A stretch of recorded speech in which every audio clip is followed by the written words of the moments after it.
恥の多い生涯を送ってきました。物語の主人公の名は大場洋蔵。政治家の父親からのネグレクト、さらには家の使用人から性的虐待を受けていた洋蔵は、人とまともに話すことができない、そんな子供でした。そんな彼が考えた打開策が道化を演じることでした。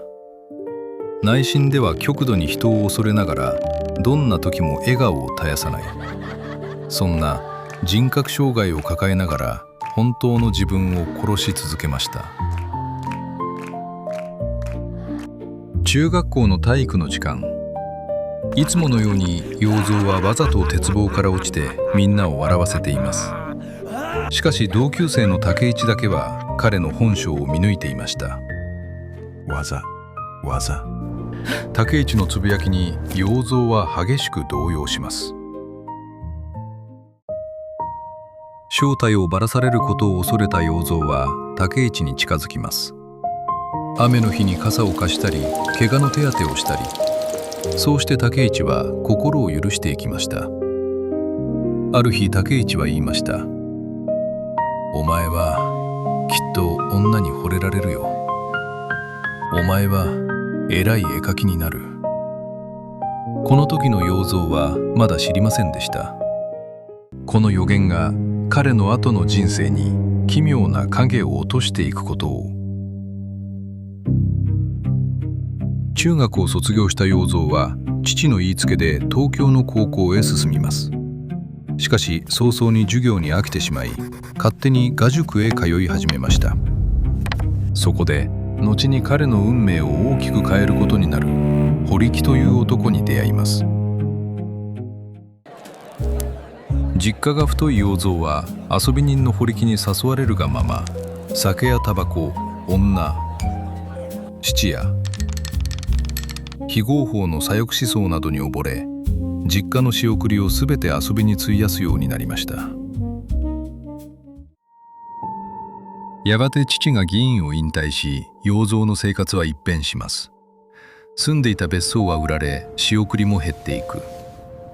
それでも遊びをやめられない洋蔵は、やがて自分のものを質屋に入れて金を作るようになりました。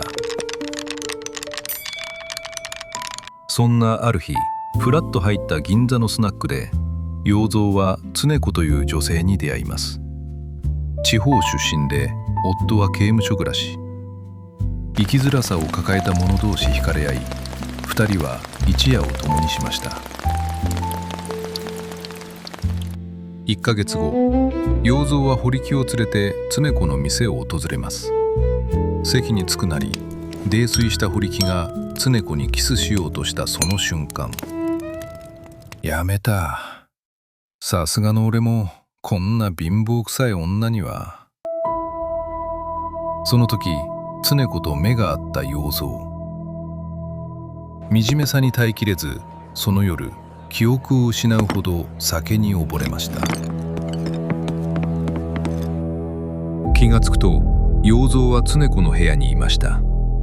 夜明け方、常子は静かに語ります。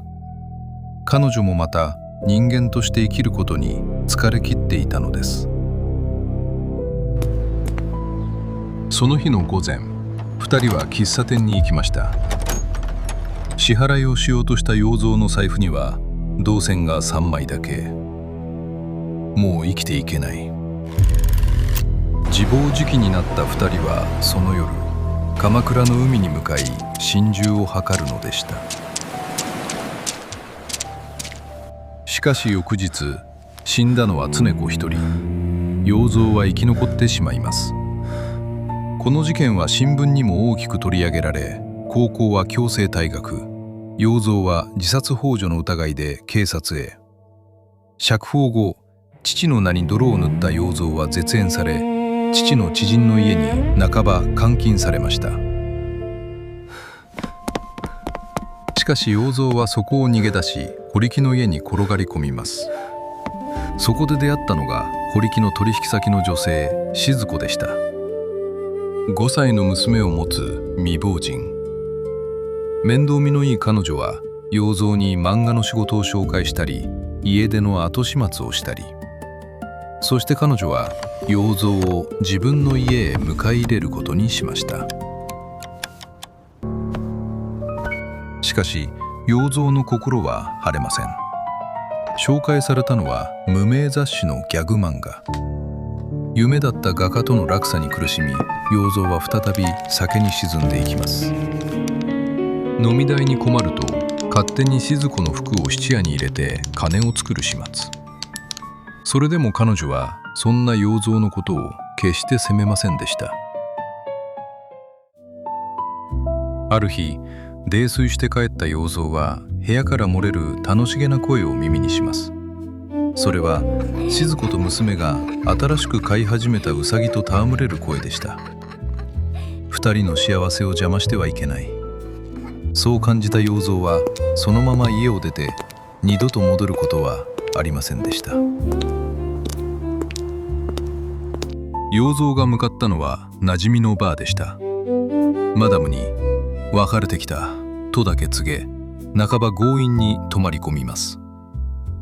昼は眠り、夜は常連に酒をおごってもらう日々。そんな中、洋蔵は彼の体を気遣い、酒をやめるよう心配してくれるある女性と出会います。彼女の名はよしこ。人を疑うことを知らないまっすぐな心の持ち主。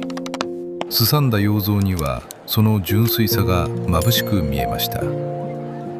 ある晩、泥酔した洋蔵は冗談めかして言います。明日から酒をやめたらお嫁さんになってくれるかい？なんとよしこはその言葉をまっすぐに受け入れ承諾したのです。こうして二人は夫婦として暮らすことになりました。よしことの暮らしは洋蔵にとって幸せそのものでした。漫画の仕事にも精を出し、空いた時間に映画館や喫茶店へ出かける。このまま行けば自分も人間らしく生きていけるかもしれない。洋蔵の胸にかすかな希望が差し始めていました。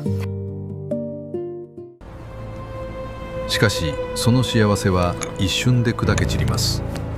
いつも通り堀木と酒を飲んでいた夜、彼に呼ばれて向かった先で洋蔵が見たのは、出入りの客に性的暴行を受けるよしこの姿でした。よしこの純粋さが傷つけられたことに洋蔵は耐えきれず、ただ呆然と立ち尽くしていました。それ以来彼女の心には深い傷が残りました。洋蔵が道化を演じても彼女はビクビク震え、やがて洋蔵に敬語を使うようになりました。洋蔵は再び酒に溺れるようになり、二人がようやく手にした幸せは無残にも砕け散りました。ある日、洋蔵はよしこが隠していた大量の催眠薬を見つけます。彼女が抱える苦しみの深さを知った洋蔵はその薬を一気に飲み干し、3日間意識を失いました。一命は取り留めたものの、洋蔵の体はもうボロボロでした。薬屋の奥さんに相談した洋蔵はもう酒を飲まないよう忠告されます。それでも酒をやめられない洋蔵は彼女と肉体関係を持つようになり、やがて彼女から酒の代わりにとモルヒネの注射を受け取りました。これを打つと苦しみがすっと消えていく。1本が2本、2本が4本。気づけば洋蔵はモルヒネなしで生きられない体になっていました。やがて洋蔵はモルヒネ欲しさに春画の密売など手段を選ばずに金を作り始めます。しかし金はすぐに底をつく。薬をやめられない洋蔵は意を決して絶縁状態の父に助けの手紙を書きました。しかし父からの返事はいつまでも返ってきませんでした。今夜モルヒネを10本打って川へ飛び込もう。自殺を考えていた矢先、堀木が現れ洋蔵を病院へ連れて行きます。療養所だと思っていた場所で鍵をかけられ、彼は閉じ込められます。その場所は精神病棟だったのです。自分は狂ってなどいない、そう思いながらも、強靭のレッテルを貼られた要造の胸にある一つの言葉が刻まれます。人間失格。